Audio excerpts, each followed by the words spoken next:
hai fatto un percorso, sei ruato tornata, come ti chiama, un ruato tornata a Cuile, se hai fatto l'università in Castello, da città sei tornata a Bidda.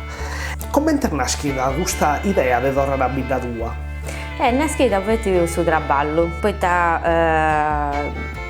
diversamente dai altri che tanto traballo in città, io sono stata meno fortunata, poi da pagata in saída mia.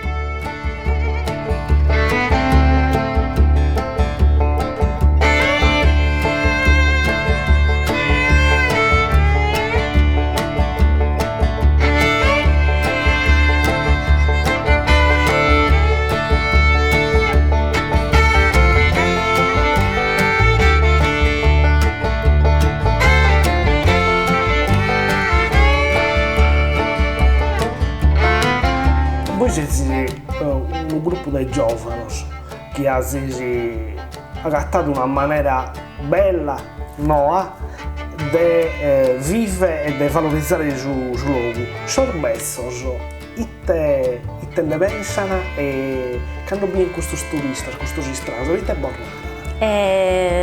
Sa fortuna è che molto abituati ai turisti, dunque naranta tipo ed io stai venendo, poi ti hai già che fonti strani, dubbienti che non fonti date, e poi stai venendo e tanto si piace sadeli e dovresti questa maniera gestionare di ospitalità, certo, però non ti gasti con un collegio, ti gasti questo è un turista, mi punti passare un mezzo turista, eccetera. Fai di parte ormai di saida sul turismo, tutti sono abituati, è una fortuna questa pure.